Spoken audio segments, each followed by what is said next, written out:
अगर आप किसी को नौकरी पर रख रहे हैं तो उसका जो भी आपने तय किया हो उसको सैलरी वगैरह समय से दें। मैं एक चीज और कहता हूँ कि और सरकार होती तो नामुमकिन था। योगी आदित्यनाथ की सरकार थी, मैं गाड़ी में चलते हुए कह रहा था कि मैं जब तक जिंदा रहूंगा योगी आदित्यनाथ को मैं और देता रहूंगा। इसलिए कि मैं जितने प्रशासन है उनको सबको शुक्रिया अदा करता हूँ। धन्यवाद।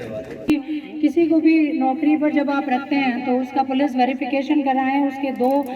रिश्तेदारों के गवाहों के आप अपने पास नंबर रखें, उनसे बात करें, उसका घर कहाँ है, सारी जानकारी आप उसकी रखें और अपने बच्चों को किसी के साथ भी अनजान व्यक्ति के साथ ना जाने के लिए बताएं। ये आप सबको कि बच्चे छोटे हैं, भले ही उनके साथ में रह रहे हैं, वो कहाँ जा रहे हैं, किसके यहाँ पढ़ रहे हैं, आपके यहाँ कौन काम करने वाला व्यक्ति है, वो कहाँ का रहने वाला है, उसका बैकग्राउंड क्या है, इन सब की जानकारी आपको होनी चाहिए। तुरंत ही किसी पर विश्वास ना करें। और अगर किसी को हटा रहे हैं लड़ाई झगड़ा करके, जैसे इसमें हुआ कि शायद सैलरी उसकी नहीं दी गई थी, उससे वो व्यतीत था वो व्यक्ति, तो अगर आप किसी को नौकरी पर रख रहे हैं तो उसका जो भी आपने तय किया हो उसको सैलरी वगैरह समय से दें। जो भी आपने तय किया हो उसको सैलरी वगैरह समय से दें उसकी। और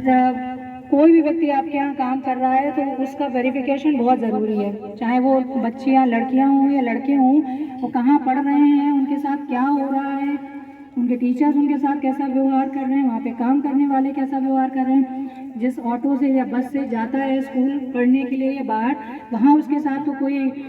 मिस हैपनिंग तो नहीं हो रही है, वो कुछ आपको बताना चाह रहा है तो उससे समय समय पे अपने बच्चों के साथ एक कम्युनिकेशन रखें, उनसे बातचीत करते रहें, जिससे अगर कुछ वो आपको बताना चाह रहे हैं कि अगर उनके साथ गलत हो रहा है, कभी कभी वो डर के मारे नहीं बताते, या कभी कभी उनको किसी दबाव में उनके द्वारा गलत काम, वो गलत कुछ भी होता रहता है उनके साथ, और वो व्यक्ति जो उनके साथ गलत कर रहा है वो उनको किसी धमकी में लेके रखा हुआ है, बच्चे डर के मारे नहीं उन चीज़ों को बता पाते, तो आप अपने बच्चों को कॉन्फिडेंस में रखें कि वो आपको सारी बातें बिना डर दबाव के बताते रहें।